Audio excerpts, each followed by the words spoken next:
il s'agit de deux notions indissociables, c'est l'attention et le parallélisme. Donc, parallélisme et rétention, ça peut vous être deux notions différentes, mais en prothèse conjointe, c'est très indissociable. Et donc, ce n'est pas le ciment de scellement prothèse conjointe qui nous assure la rétention. Sachez bien que uniquement 13 à 15% de cette rétention qui est assurée par le ciment de scellement. Mais à part ça, c'est la géométrie particulière, c'est la forme de la taille suivant, respectant un mécanisme ou une certaine particularité qui donne la rétention à notre préparation. Alors, ces notions qui donnent la rétention à la préparation, que ce soit unitaire ou quand on parle de parallélisme, c'est la majorité. On précise les préparations plurales. À ce moment-là, on est devant on va majorer la rétention de la restauration donc de notre préparation. Donc, à travers le cours, nous allons voir quelle est la préparation la plus rétentive pour une préparation unitaire et quand il s'agit d'une préparation plurale, un bridge étendu, moyen portée ou longue portée, nous allons donc déterminer les critères qui peuvent majorer la rétention, c'est-à-dire c'est des critères à respecter, ce sont des notions à avoir en tête et à mettre en pratique pour qu'à la fin, on aboutira à une restauration ou réhabilitation prothétique fixée, rétentive. Et la rétention, elle est loin du synonyme du ciment de scellement. Le scellement, le collage, ce ne sont pas des synonymes de rétention seuls. Ils sont associés à d'autres facteurs géométriques qui doivent être respectés pour avoir une restauration rétentive. Parce qu'on peut rencontrer chez certains patients qui viennent à la consultation de la prothèse, ils font sceller leur bridge ou leur couronne plusieurs fois en un laps de temps court. C'est-à-dire que la réalisation prothétique n'était pas rétentive par conception. D'accord? Et le fait de la sceller à chaque fois avec un ciment, ce n'est pas une solution. D'accord? Il faudrait trouver une solution radicale. Donc, quand on consulte ces patients, notre réponse est que la restauration, elle n'est pas rétentive par sa préparation, d'accord? Mais elle est rétentive par le cimentellement et comme l'effet cimentellement ne joue que 13 à 15%, donc si vous voyez que le pourcentage, il est vraiment, bon, je ne peux pas dire pas significatif, mais vraiment légèrement significatif. Et du coup, il faudrait revoir la préparation. Les critères qui nous permettent d'avoir une préparation rétentive sont les suivants. On va les décrire à travers le cours, mais pour commencer notre cours, nous allons commencer effectivement par donner des définitions importantes. Définition de la rétention, c'est comme la rétention en prothèse amovible. Il s'agit des forces qui s'opposent aux forces de désinsertion de la prothèse. Les forces exercées sur la prothèse qui tendent à la déceler, la désinsérer de sa surface d'appui dentaire. Et donc, c'est le résultat obtenu aussi, c'est aussi synonyme, donc au résultat obtenu par les moyens de liaison des éléments prothétiques. La rétention, elle est divisée en plusieurs facteurs. Nous avons la rétention primaire, nous avons la rétention secondaire et nous avons la rétention par élément de scellement, élément de liaison qui est soit scellement, soit collage. Donc, la rétention primaire, c'est une rétention qui dépend de la préparation elle-même, de sa hauteur, de son état de surface. Donc, plus nous avons un état de surface qui est pas vraiment lisse, donc n'essayez pas à faire un polissage avec des grains très très fins pour avoir à la fin une surface très lisse. L'idéal serait d'avoir des anfractuosités qui nous permettent de majorer la rétention. Et aussi, elle est obtenue par le parallélisme approché des parois ou des préparations entre elles. La notion du parallélisme, nous allons la définir par la suite et nous allons étaler ou donner le synonyme de parallélisme. Pourquoi nous parlons d'un parallélisme en prothèse conjointe? C'est une notion très, très importante au point où, lorsqu'on a des préparations non parallèles, donc on parle de presque parallélisme, mais chez parallélisme, mais un presque parallélisme qui permette aux préparations de s'insérer selon un axe d'insertion bien déterminé et que la restauration, donc elle peut s'insérer sans interférence et sans contrainte. Si votre préparation n'est pas parallèle, si vous avez 3 ou 4 dents à préparer pour recevoir un bridge fixé et que ces dents ne sont pas presque parallèles, lorsque vous allez insérer votre bridge, il va y avoir donc des contraintes à l'insertion. Donc, soit le bridge ne va pas s'insérer du tout, il y aura beaucoup de contre-dépouilles, soit vous allez donc, si vous exagérez dans le parallélisme ou bien dans la convergence des préparations, le bridge il va se désinsérer rapidement. Normalement, une préparation doit être rétentive de par sa conception géométrique.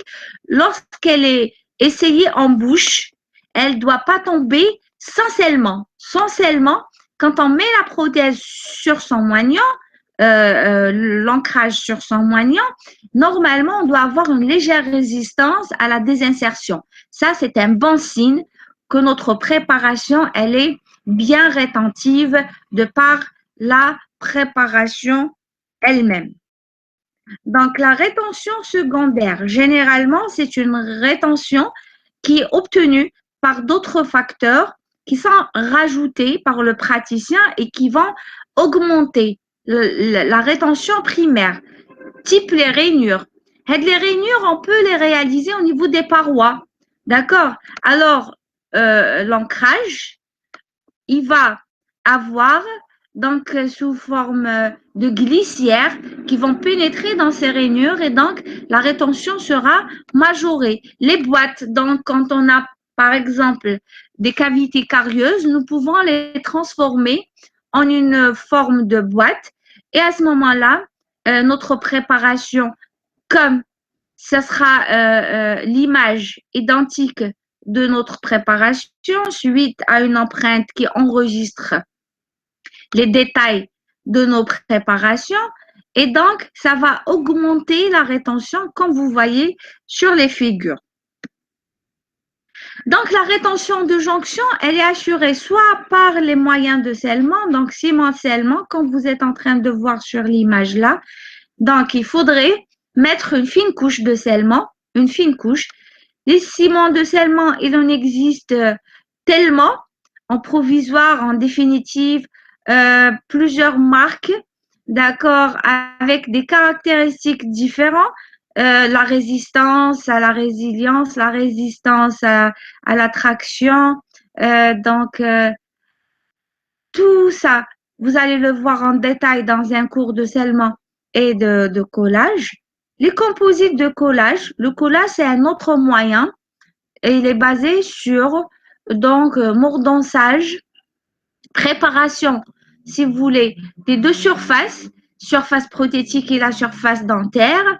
Et aussi, nous allons utiliser un etching, un adhésif et un composite de collage, tout en protégeant les préparations avec un DIC. Donc, nous devons travailler à l'abri de la salive pour éviter que la rétention sera interrompue. Ces moyens de collage sont souvent utilisés dans les cas de facettes, d'accord, en céramique. Donc, c'est un moyen de rétention quand il s'agit d'une préparation qui n'est pas mutilante.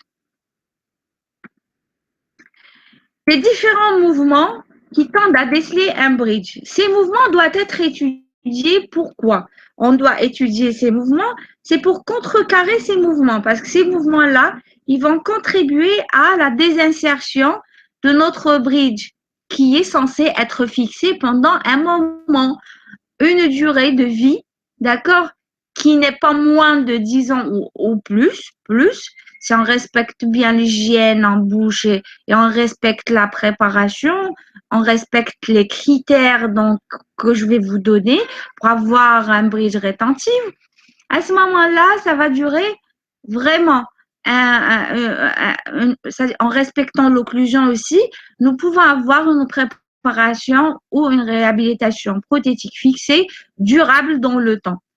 Et pour cela, il faut étudier ces mouvements, il faut les connaître pour les contrecarrer. D'accord? Pour le mouvement de bascule, ça veut dire quoi un mouvement de bascule? Si on exerce une pression au niveau d'un élément postérieur, nous aurons une élévation du pilier antérieur et vice-versa. Si on exerce une pression antérieurement, nous allons avoir un mouvement de bascule postérieurement.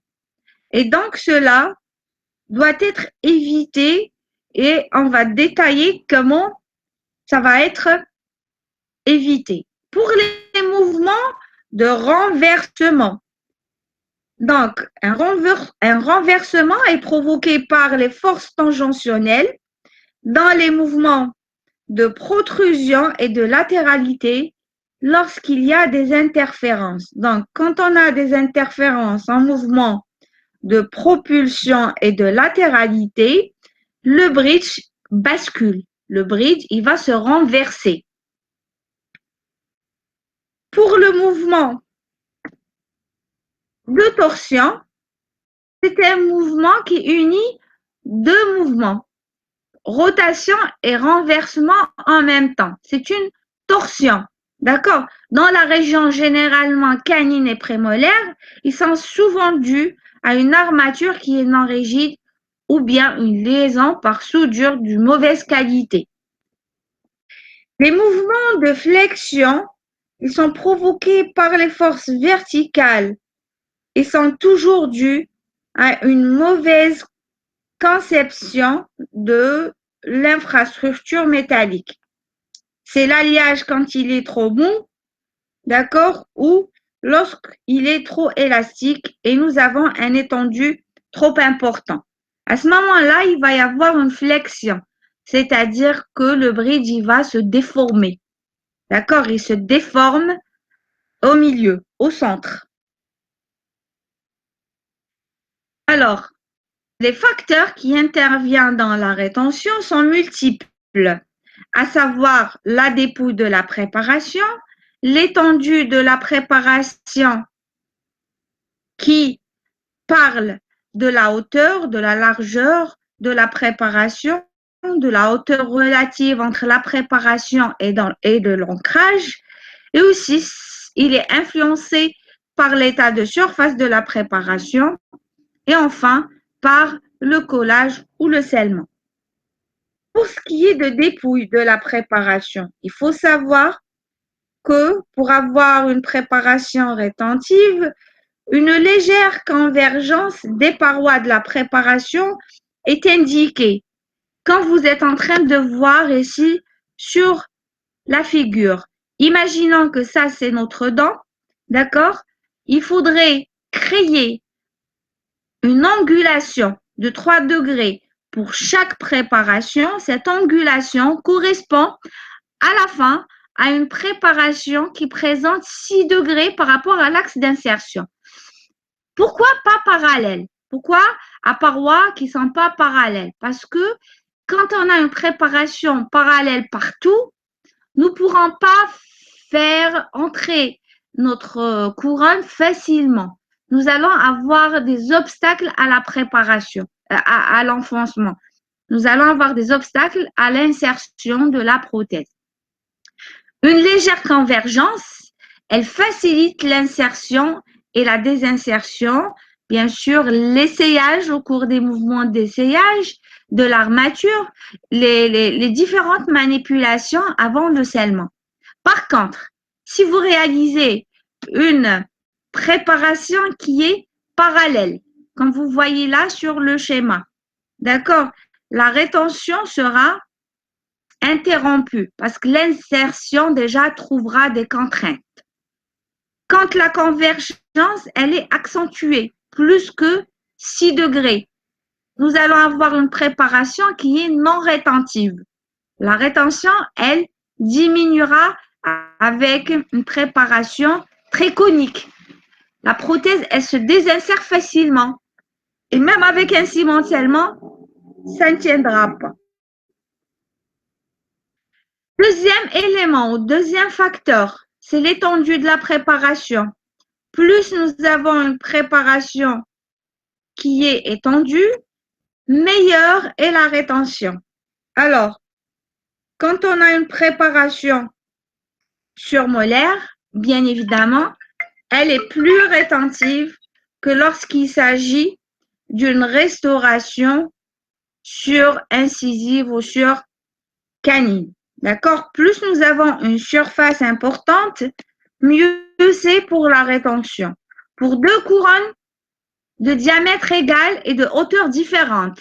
Alors, quand on a deux piliers, deux dents de hauteur différente, la plus longue assure la meilleure rétention.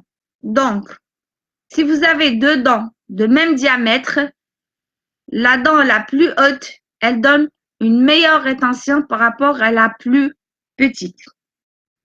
Pour deux couronnes de même hauteur, couronne c'est avec S, hein, je m'excuse là, de même hauteur, la préparation la plus large, quand on a deux couronnes de même hauteur, c'est la plus large. Alors, c'est plus la surface est étendue, mieux c'est pour la rétention. Si deux couronnes de hauteur différente sur deux préparations de même longueur et de même largeur, soumises à des forces identiques, la couronne la plus haute est la plus fragile car le bras de levier, il est exercé donc sur les dents, il va essayer de faire une rupture de cette rétention. Alors, j'explique ça comment. Si vous avez une petite dent préparée et une couronne trop importante dessus pour arriver à l'occlusion, donc l'espace entre la préparation et la dent antagoniste, il est important et que vous devez compléter pour arriver à une occlusion, une PIM correcte, le bras de levier exercé sur la couronne, il va enlever votre couronne de sa préparation. Donc, il y a une hauteur suffisante qui permet à l'ancrage de bien s'adapter sur la couronne, surtout quand il s'agit de préparation unitaire. À ce moment-là, il faudrait toujours ne pas avoir une préparation très courte et une couronne trop longue. D'accord? Parce que l'espace qui est entre la préparation, suivez mon curseur, entre la préparation et entre la dent, plus il est important, plus le bras de levier exercé sur la prothèse, il va tenter de la désinsérer de sa surface d'appui. Importance de recouvrement, comme vous êtes en train de voir ici, pour une préparation qui comporte, car bon, comme vous savez, que la prothèse conjointe, elle est aussi réalisée pour protéger les dents fortement délabrées. D'accord? Et quand le délabrement existe, il existe des notions, soit on garde le délabrement et on fait des couronnes à recouvrement partiel, c'est-à-dire en gardant quelques parois et on reproduit d'autres parois détruites, soit nous allons faire une couronne à recouvrement total, d'accord? Et à ce moment-là, nous avons parlé dans le premier cours d'introduction à la prothèse conjointe, donc une couronne à recouvrement total, type, soit nous avons la CIV, couronne à incrustation vestibulaire, ou bien nous avons la couronne coulée.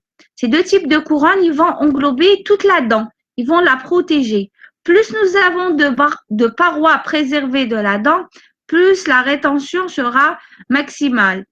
D'accord? Si nous avons une préparation qui présente des parois qui sont fragiles ou peu importantes, les degrés de délabrement, il est vraiment important, surtout quand il s'agit donc de dents unitaires.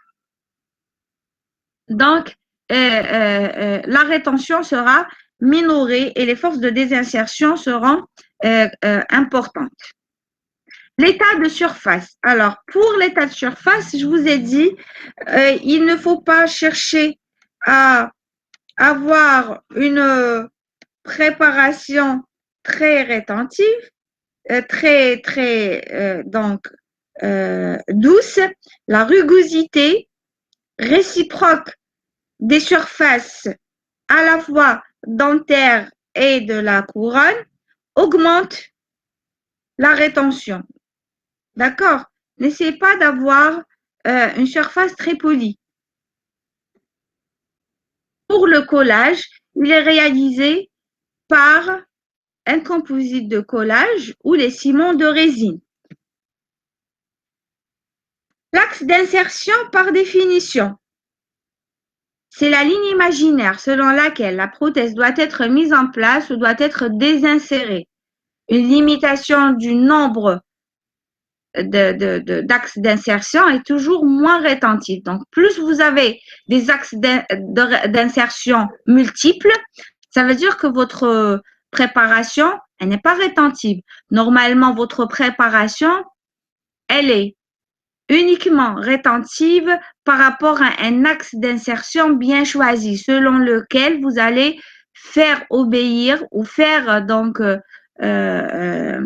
faire votre préparation, votre taille, votre décortication. Elle est réalisée en fonction d'un axe d'insertion global choisi au préalable sur les modèles d'études par un parallélizeur déterminé sur le modèle.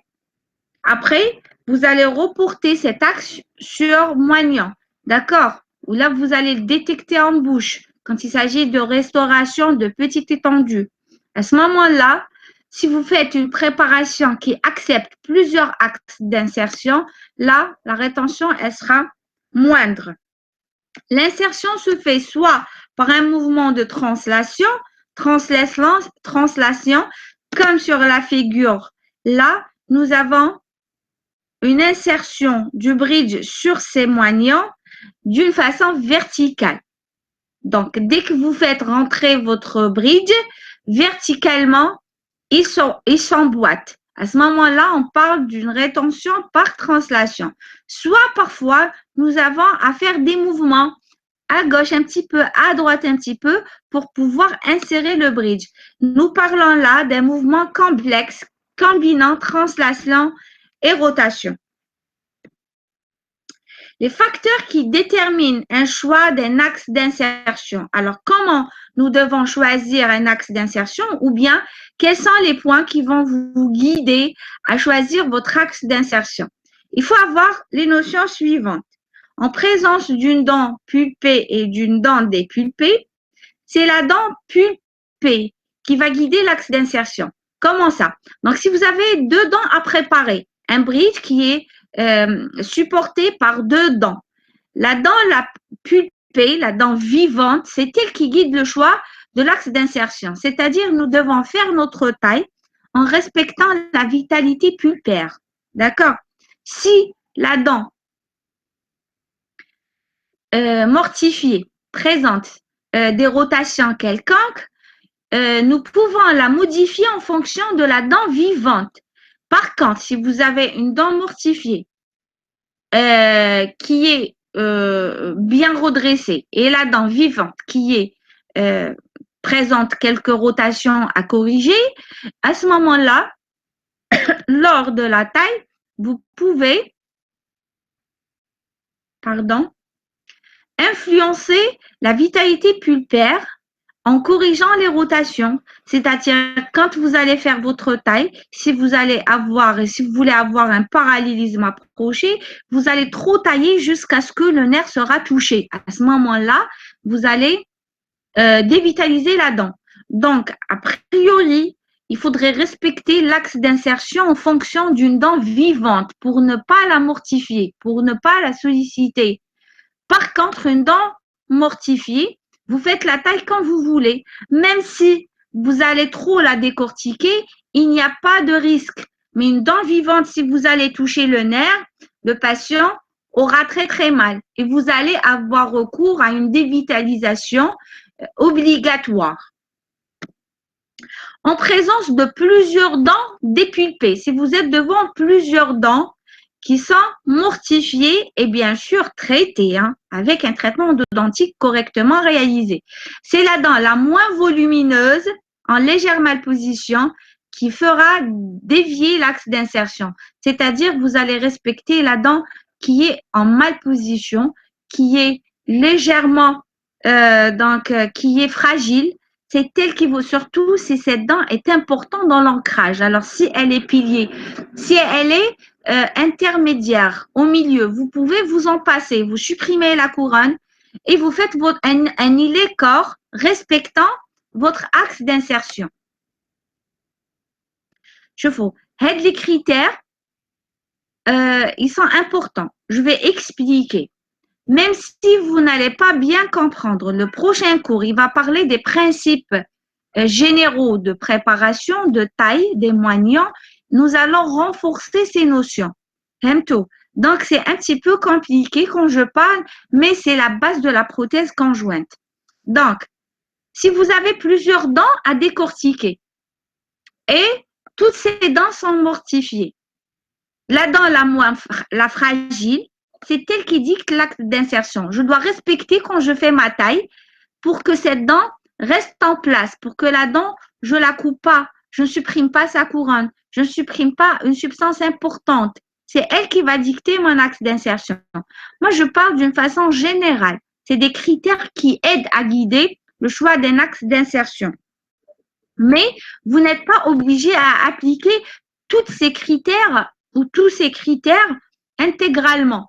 Donc, vous appliquez en fonction du cas clinique, en fonction de ce que vous avez comme dents à préparer, comme piliers et ce que vous avez comme réhabilitation prothétique à prévoir. Si votre bridge comporte des ancrages à tenants radiculaires, donc si votre bridge, il est conçu avec des piliers, des tenants radiculaires, les tenants radiculaires seront intégrés dans les piliers. Il faudrait respecter le parallélisme, donc presque parallélisme, pour que votre prothèse s'insère. D'accord? Et c'est toujours la racine la plus frêle qui donnera l'axe d'insertion. Nous allons voir racine, pourquoi? Parce qu'à l'intérieur, il va s'intégrer un tenant. Si nous allons avoir 2 ou 3 tenants qui sont scellés au bridge et qui doivent être logés dans les racines des dents, d'accord, que vous allez couronner, il faudrait, parce que là, nous allons prendre appui sur la racine. Parce que la partie couronnaire a peut-être sauté, parce que nous n'avons pas, elle a été détruite par la carie. À ce moment-là, c'est les piliers, d'accord, ces tenants radiculaires, ils doivent être bien insérés dans les racines. C'est la racine la plus fragile et qui paraît dans notre bilan radiologique, que nous allons respecter le plus. Bien sûr, si cette dent sert comme ancrage ou cette racine sert comme ancrage de bridge. Dans le cas où vous allez l'extraire, peu importe, les racines des autres sont parallèles, d'accord? Vous pouvez vous en servir sans problème.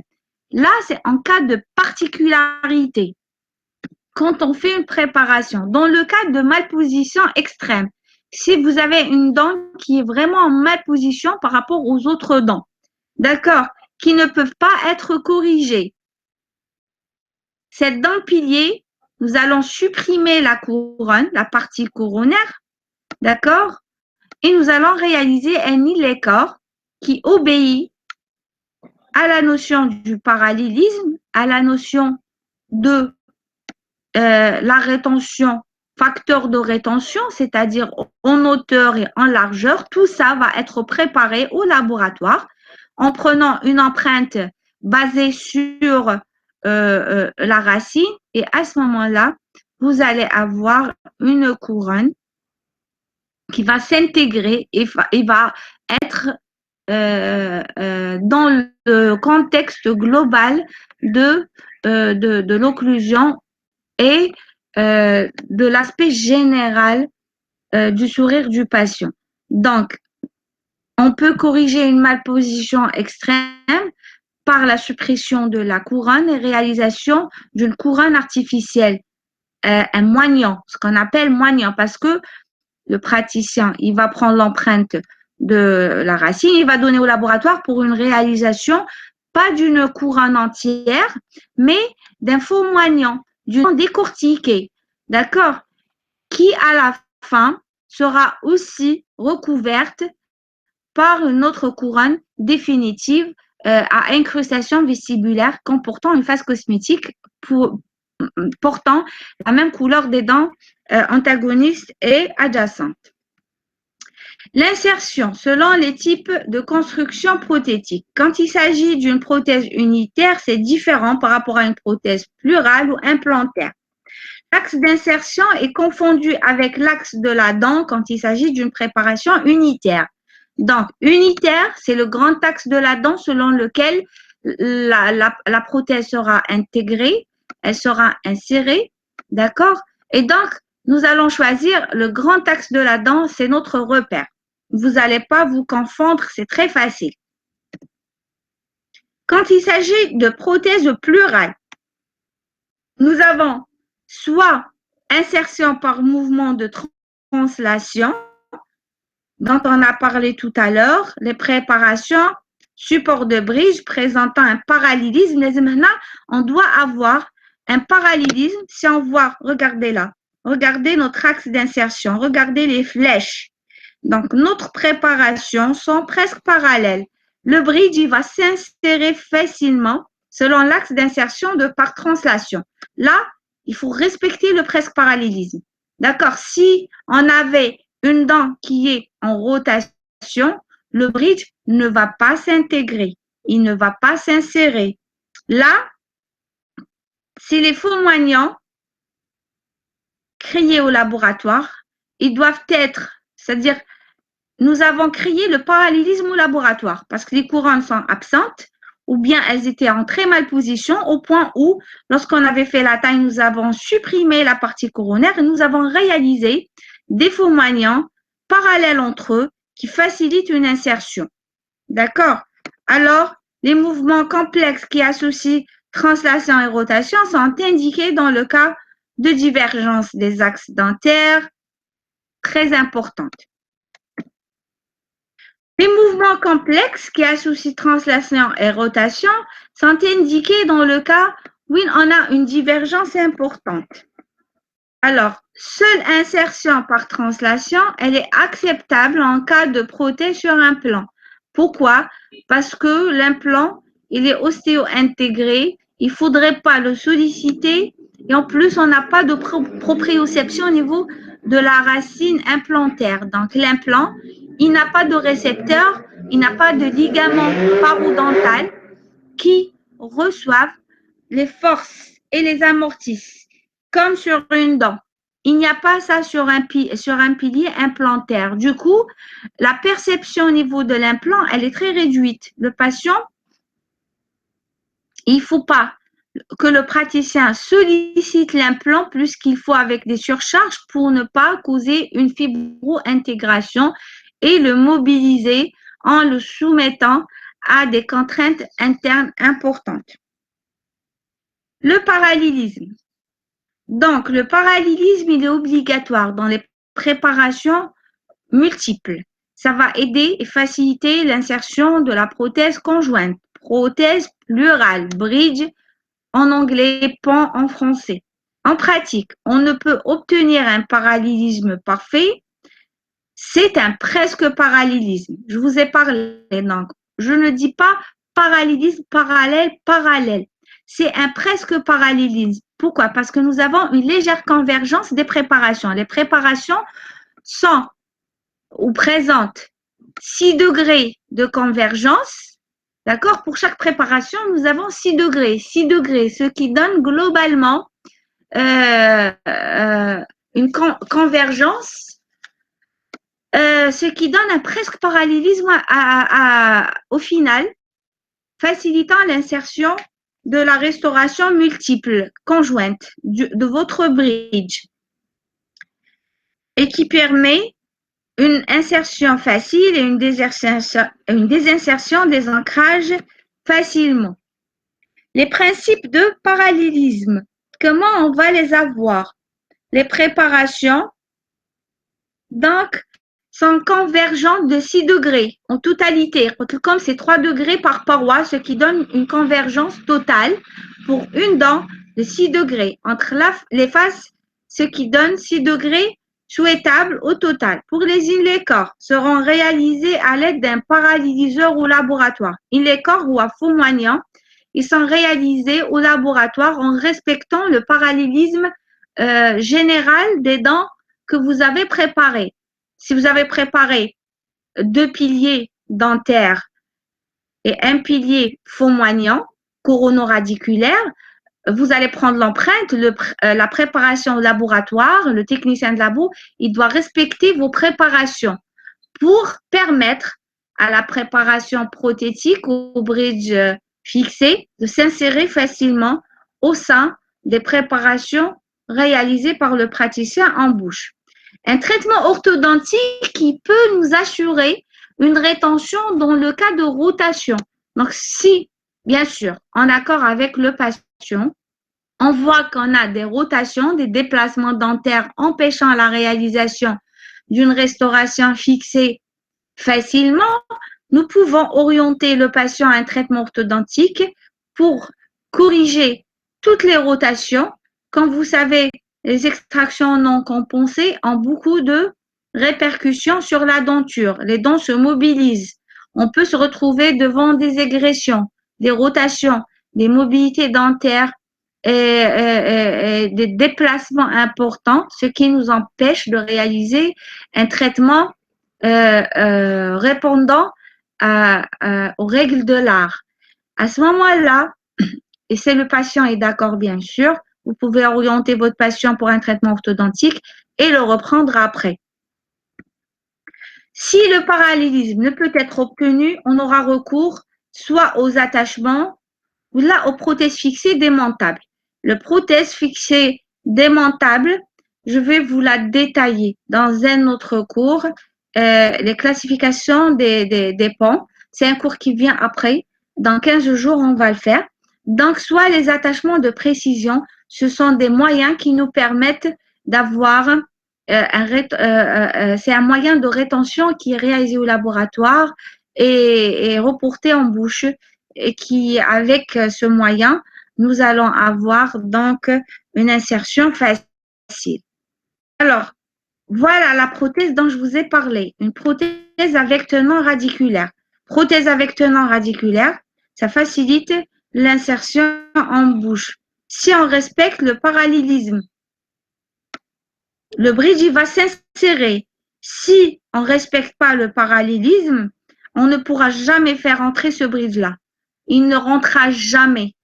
D'accord? Les tenants radiculaires commandent le parallélisme lorsqu'ils sont solidaires à l'infrastructure métallique. Les tenants dentinaires suivent le parallélisme général. Les tenants dentinaires, quand il s'agit de préparation de puits, c'est vous, en tant que praticien, vous avez préparé des puits à l'intérieur de vos dents parce que la dent, elle n'est pas rétentive par la rétention primaire. Vous allez majorer la rétention en créant des puits à l'intérieur des parois et à ce moment-là, vous allez augmenter votre rétention. D'accord? Quand on augmente la rétention par ces puits, les puits, ils doivent être parallèles parce que sinon, ils vont empêcher l'insertion de la prothèse. À la fin, vous allez être obligé à les supprimer. Donc, la préparation de puits que vous avez réalisée ne servira pour rien. D'accord? Tout ça sera guidé par le technicien de laboratoire. Parallélisme, comment nous pouvons l'avoir ou le juger en bouche, c'est-à-dire la préparation, pour qu'elle soit ou pour que plusieurs préparations soient parallèles, nous allons utiliser une fraise fissure montée sur turbine et nous allons reporter ce parallélisme avec la préparation nous-mêmes en contrôlant toujours avec un miroir qui est déporté en bouche, qui nous permet de voir en vision indirecte notre préparation. Donc, vous allez mettre un miroir et vous allez voir en vision indirecte. Vous allez voir dans le miroir et non pas sur la dent elle-même. Vous allez détecter si votre préparation, elle est bien réalisée avec un presque parallélisme ou bien elle est mal réalisée. Et vous faites tourner une sonde autour de votre préparation. Comme ça, on jugera en bouche que nous avons un parallélisme ou pas et que nous avons une convergence de la préparation ou pas. Alors, c'est moyen. C'est pour vous guider en bouche parce que même si votre étude, elle a été bien réalisée au laboratoire, d'accord? Et le technicien de labo, grâce à un parallélyseur, il va vous guider, il va vous donner un axe d'insertion choisi selon lequel la prothèse sera facilement insérée. Quand vous allez faire votre préparation, en bouche, on ne peut pas voir tout, hein. On a généralement, ça c'est une image 3D, mais généralement on ne voit que de face. Quand on fait la préparation en bouche, ce n'est pas facile. Et il existe des endroits qui sont inaccessibles à la vision directe. Au niveau des 7, par exemple, supérieur ou inférieur, le côté distal, il est toujours loin. Et même avec miroir, avec la tête de la turbine et avec une fraise, on ne peut pas voir tout. Lors de la préparation, c'est un petit peu par tâtonnement. C'est un petit peu difficile. Alors, c'est le miroir qui va nous guider. Quand vous faites une préparation d'une paroi, vous allez voir en vision indirecte sur votre miroir et vous allez détecter si c'est bon, comme on est en train de voir là sur l'image au centre. Là, c'est une préparation. C'est bien centré. Regardez, toutes les parois sont bien taillées. Regardez la limite en bas et on voit que c'est parallèle, presque parallèle pour les 3 moignons. Comme ça, la prothèse, elle va s'insérer facilement. Si on avait des divergences importantes, impossible, on aura une insertion facile. Le parallélisme au laboratoire, une fois les préparations en bouche sont faites, on prendra une empreinte à l'alginate qui sera coulée au plâtre dur et le parallélisme sera contrôlé sur le modèle grâce au parallélyseur. Les faces retouchées sont marquées, donc ça, c'est une empreinte que vous allez prendre et que, à l'aide d'un parallélyseur au laboratoire, c'est-à-dire, elle va vous guider pour apporter les corrections en bouche. Comme ça va être facile pour vous afin de réaliser une préparation rétentive et respecter le parallélisme. Ces moyens-là sont faits pour vous aider en clinique, sur fauteuil, d'accord? Ils vont guider votre préparation. Les faces à retoucher seront marquées avec un marqueur et vous allez reporter ça en bouche avant de prendre une empreinte définitive destinée à la réalisation de la prothèse conjointe définitive d'usage. Alors, je suis arrivée à la fin de mon cours. Si vous n'avez pas de questions, je vous dis au revoir. Je vous envoie le cours aujourd'hui, peut-être. Comme ça, vous allez le lire. Et s'il y a des questions, vous pouvez me les poser en clinique. Mais maintenant, vous pouvez intervenir. Docteur, s'il vous plaît, si vous pouvez nous envoyer les cours précédents, les supports. J'ai parlé à votre délégué. Comme on est en train d'assurer les cours à distance, je suis en train de les illustrer avec des schémas pour faciliter la compréhension de certaines notions. D'accord? Ce que je juge, moi, qui est donc à l'explication intégrale pas suffisant, je suis en train de choisir des schémas, des photos pour mieux illustrer mes cours. D'accord? Je vais vous les envoyer. D'accord, merci, docteur. Très bien, je vous en prie. Donc, on se voit la semaine prochaine pour un autre cours de prothèse conjointe.